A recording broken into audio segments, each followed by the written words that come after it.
చిరంజీవి కామెంట్ని ఎలా తీసుకుంటారు? హాయ్ అన్న. ఒకటన్న, మొన్న బ్రహ్మానందం గారి ప్రీ రిలీజ్ ఈవెంట్లో చిరంజీవి గారు కొన్ని వ్యాఖ్యలు చేశారు. దాన్ని చాలామంది ట్రోల్ చేస్తున్నారు, కొంతమంది దాన్ని నెగిటివ్గా స్ప్రెడ్ చేస్తున్నారు. ఒకటేంటన్నా, అతన్ని వాళ్ళ ఎవరికైనా ఉంటుంది. ఇప్పుడు నాకైనా కూడా నాకు ఒక అబ్బాయి కావాలని తప్పకుండా ఉంటుంది. అమ్మాయి పుట్టినా మనకు స్వాగతిస్తాము.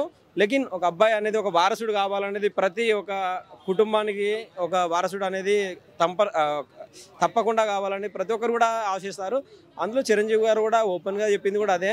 ఒక వారసుడు అనేది, ఒక వంశోద్ధారకుడు అనేది తప్పకుండా ఉండాలి. అది ఈరోజు కాదు, గత చరిత్రలు మనం చూసుకున్నట్టయితే వంశోద్ధారకుడు అనేది ఒక వంశానికి తప్పకుండా అవసరమే.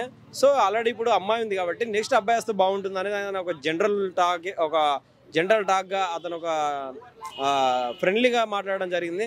దాన్ని ఇంత సీరియస్గా, ఇంత రూమర్స్ క్రియేట్ చేసి అతని పైన విమర్శలు చేయడం అనేది చాలా తప్పన్న.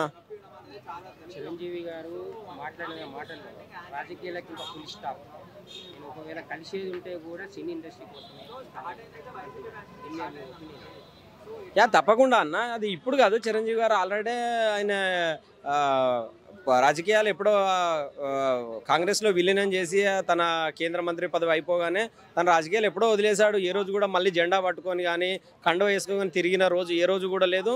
ఇప్పుడు గత 10 సంవత్సరాలుగా ఆయన ఏ రోజు కూడా కండువా వేసుకొని కానీ, జెండాలు కూడా కానీ, మీటింగులు పెట్టడం కానీ, పబ్లిక్లో పార్టీ మీటింగ్లకు అటెండ్ కావడం కానీ అలాంటి ప్రోగ్రాంలు కూడా ఎక్కడ చేయలేదు.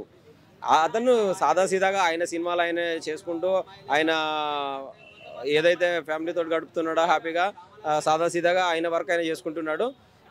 అది మనం ఒకటేంటంటే, అతను అలా చెప్పడం కూడా మాకు చాలా సంతోషంగా ఉంది. ఎందుకనంటే తన పైన ఇప్పుడు పబ్లిక్ డొమైన్లో ఉంటే అనేక రకాలైన విమర్శలు చేయొచ్చు.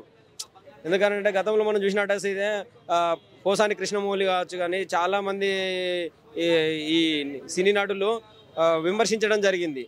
పబ్లిక్ డొమైన్లో ఉండడం వల్ల అతను అన్నీ ఫేస్ చేయగలిగాడు. ఎందుకంటే ఇప్పుడు పర్సనల్గా ఇప్పుడు ఉంటున్నాడు కాబట్టి, రాజకీయాలకు సంబంధం లేదన్నాడు కాబట్టి ఇప్పుడు అతన్ని వ్యక్తిగతంగా ఎవరు తిట్టని కూడా లేదు, వ్యక్తిగతంగా అతన్ని ఏమనని కూడా లేదు.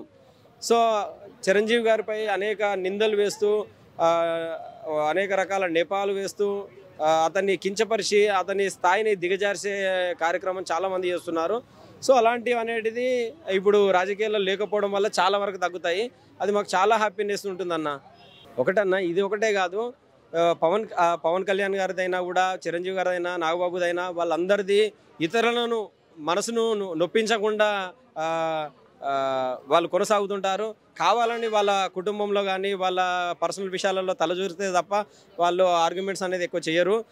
చిరంజీవి గారు మనం ఈరోజు అద్దని అంటున్నారు రాజకీయాలు, కానీ అద్దనడానికి వెనుక కూడా చెప్పారు, వాళ్ళు చలనచిత్ర పరిశ్రమకు నేను అనేక రకాలుగా కృషి చేస్తాను, అనేక రకాల పెద్దల్ని కలుస్తాను, ఇండస్ట్రీకి రావాల్సిన ఏదైతే హక్కుల కోసం కానీ అనేక రకాల వివిధ ఫలాల కోసం నేను కృషి చేస్తానని వేదిక పైనే చెప్పాడు.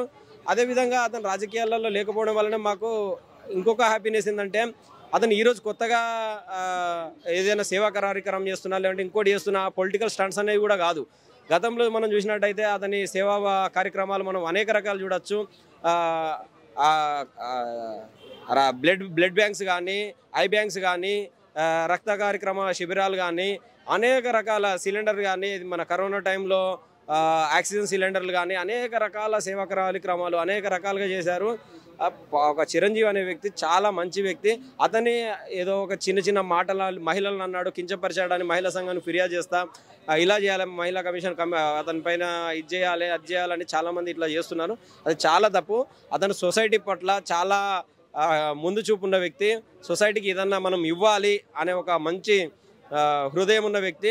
అతనిని ఏదున్నా మనం పాజిటివ్గానే తీసుకోవాలి. ఎందుకంటే ప్రతి ఒక్కరికి అలాంటి కోరిక ఉంటుంది, సామాన్య మానవుడికి కూడా ఉంటుంది. అది జస్ట్ ఏంటంటే ఫన్నీగా చెప్పడమే జరిగింది.